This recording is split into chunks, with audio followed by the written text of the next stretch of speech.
Vážené dámy, vážení pánové, naše letošní horké téma je vzdělávání knihovníků v knihovnách. Původně jsme vám na tomto místě chtěli ukázat spoustu údajů a grafů o tom, jak jsou knihovníci školeni a jak se knihovníci školí, takže jen několik malých ukázek. Jak vidíte, je to relativně nudné. No ale my jsme zjistili, že ve světových historických fondech můžeme najít. Uvědomili jsme si, že historie se opakuje a že pro velké množství aktuálních témat bude jistě možno najít odpovědi i ve starších titulech. Další naše ukázky vám to jistě jasně potvrdí. Ve světových historických fondech můžeme najít praktické příručky pro celou řadu velmi aktuálních témat. Například krizový management, oblíbená práce s databázemi, jistě všichni znáte, personální řízení, to se týká také každého z nás. Katalogizace a nástrahy bibliobusů. K tomuto tématu žhavému se ještě vrátíme. Další stále aktuální témata souvisejí s financováním knihoven. To se nás týká také všech. Daňová problematika, potíže se snižováním rozpočtů, no a s tím úzce související otázka fundraisingu.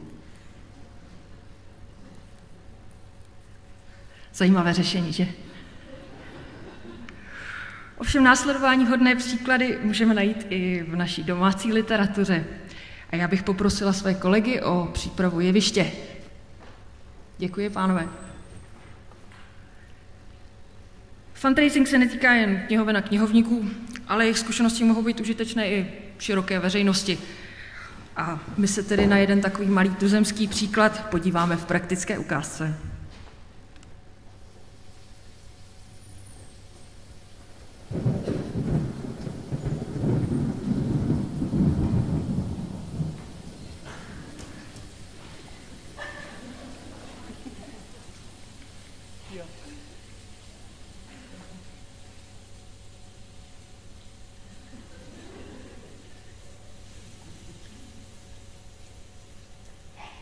Tento způsob léta zdá se mi poněkud nešťastný. Je zima a můj dech, jakkoliv jsem nepozřel vody, je mrazivý. Který měsíc nám zbývá, když už ani květen není dost dobrý k tomu, abychom mohli pečovat o své zdraví a tělesnou čistotu. Nože, ať je nám počasí příznivé, čili nic.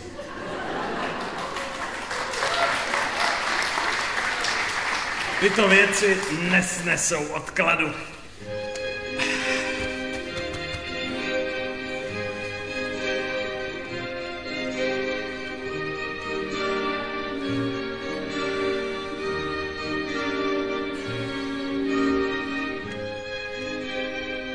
Hej, pane, počínáte pozdě svůj sabat, což nezní zvony dosti silně. Sesedněte se svého koštete, vidím ho zřetelně mezi vašimi stehny. Zanechte ohavnosti, až vás zahubí. Jaký jste to nečistý hmyz, který odkládá kalhoty tak snadno jako poctivý člověk čepici. Kdo byl váš učitel? Kdo vám štípil tyto mravy? Nesměšujte mne s nemravy. Byly mi vštípeny zásady zdravotnické, přijal jsem je a jsem jich dbalý k velkému prospěchu svého těla. Dobrý den, pane. Dobrý den, majore.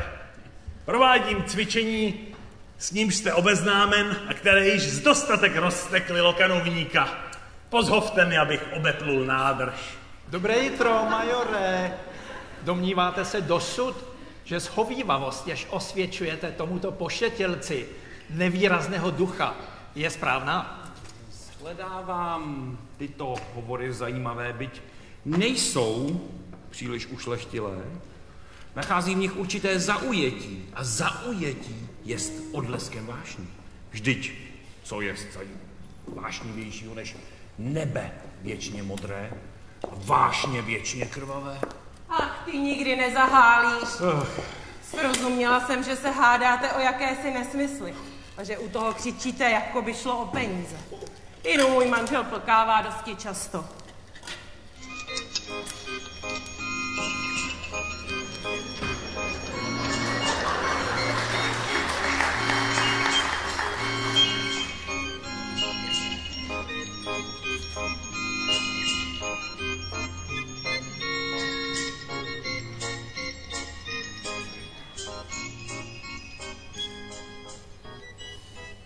Dobré odpoledne přeji. Dovolte, abych se panstvu představil. Jsem slovutný pocestný knihovník Arnoštek. A navzdory zdejšímu drsnému podnebí, přicházím totiž z Jihozemska, budu po 3 dny každého večera na čerstvém povětří půjčovati knih měšťanů. A to jste vy, o němž od včerejška mluví celé město. To jste vy. Vy, pane, jak se dovídám, jste obávaný katalogizátor. Týž jenž pobýval v Alexandrii a přichází k nám z Nizozemska. Byl jsem tam a všude, ale dosti plytkých řečí. Stanoviště našeho bibliobosu je na náměstí. Tam budeme půjčovat i knih, všechny chutě čtenářské i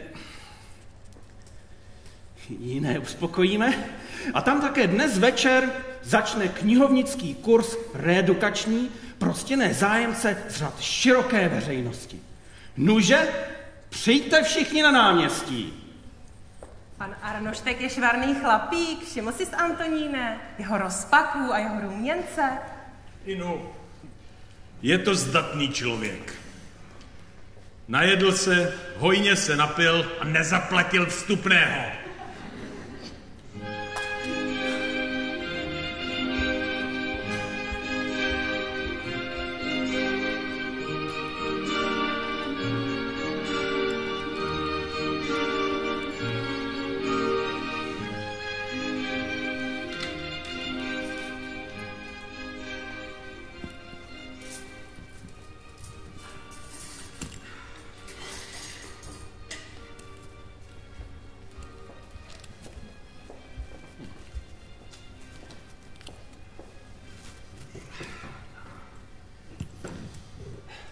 Jesme a pijme.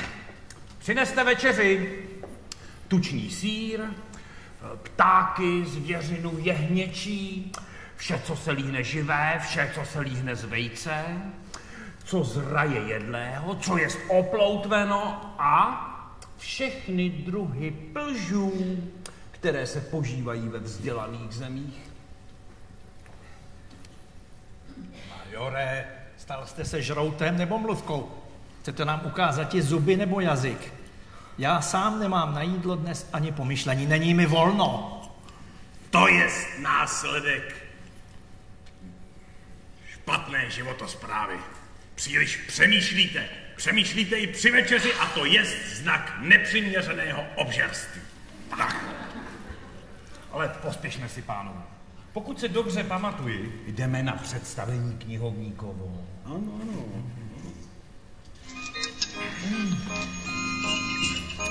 Pojďme.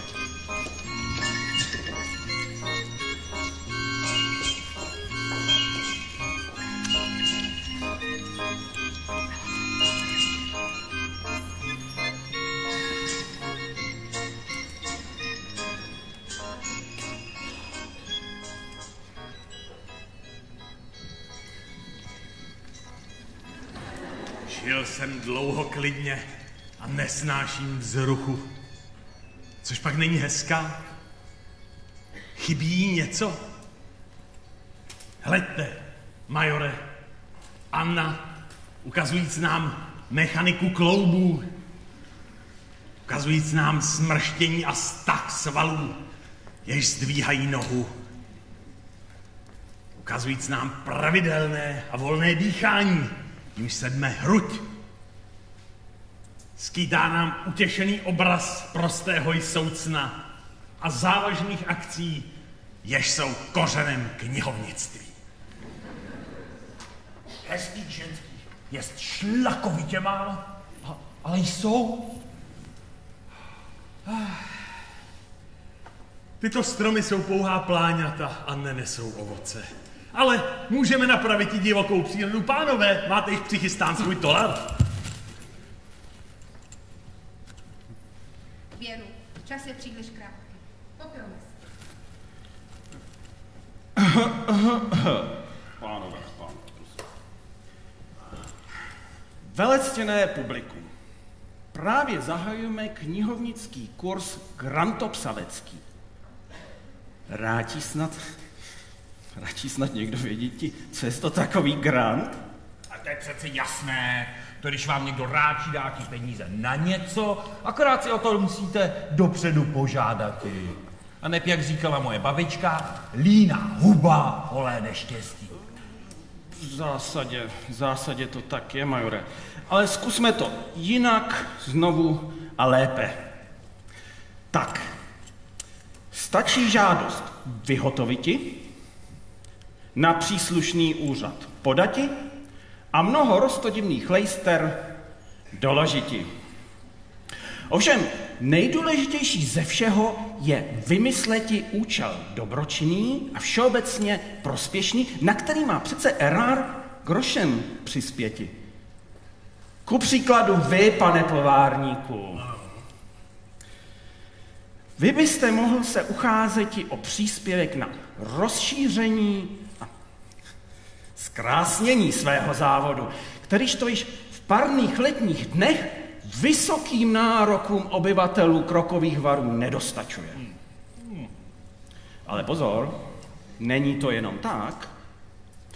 Musíte všechno dobře uvážit, čeho chcete dosáhnout, jakým způsobem prospěšnost svého počínání měřiti a indikátory sobě stanoviti. Indikátory? Chcete snad říci, že si mám sám vymysleti, kolik lidí, občanů přijde ke mně na plovárnu? A co když neráčí přijít? Ale mistře, záleží přece na vás.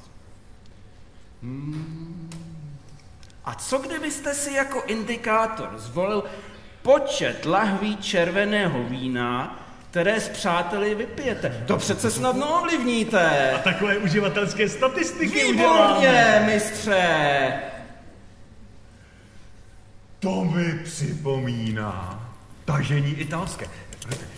Víte, proč byla prohrána první bitva na Piavě? Vězte všichni, že armáda neměla nádob a proto se víno pilo přímo z hrstí. Bylo třeba, aby voják navodl sud bodákem tak, aby víno vytékalo. Třeba vy, majore, mohl byste žádat o fundaci na vznik muzea slavné bitvy u Krokových Varů. Není-liž pravda? No, víte, ona to vlastně nebyla bitva, spíše taková šarvátka. Ale majore! Je to na obtíž. Jistě, že není. Důležitější je podpora ruchu turistickému a živnostem místním, která z takového muzea zcela jistě poplyne. A to by nikdo z úřadu nekontroloval, jestli prostředky byly vynaloženy náležitě? Ba právě naopak. Na to je třeba se dobře připravit. Všechna lejstra, jakož i razítka, jako oko v hlavě chovati. A pravidelně rozmnožovati. A co vy, pane Abbé? Jak byste se mohl do těchto bohulibých činností zapojit i vy? Mně je nejlépe s knihou prodlévati. Ale to nevadí, to je přímo skvělé. Stačí je vyměnit za knihy účetní. A nebo na faře můžete založit pobočku Městské knihovny pražské a knihy naučné, jakož i zábavné, všem lidem půjčovat.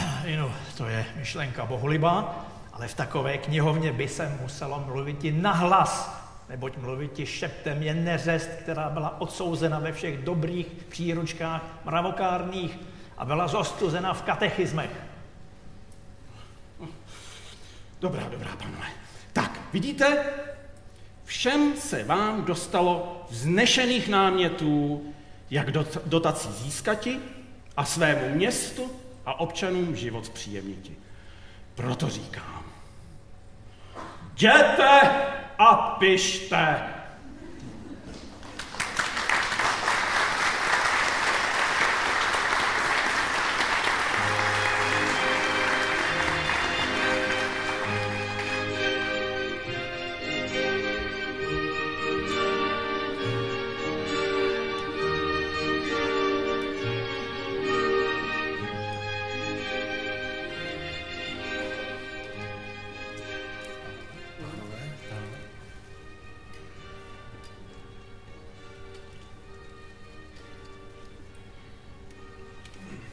Anna odjela, ale Kateřina se vrátila. Slyšel jsem Anu, jak se sdílí o své názory s paní Důrovou. Nazvala Antonína hrubce. Rocha plytkým knihovníkem. A snad nejhůře smýšlela o mě, neboť odjela s Arnoštkem, dovnívajíc se, že mne porazil. Vy jste spolu zápasili? Ano, dnes ráno ve stromořadí dubku mě knihovník sešvihal Španělkou.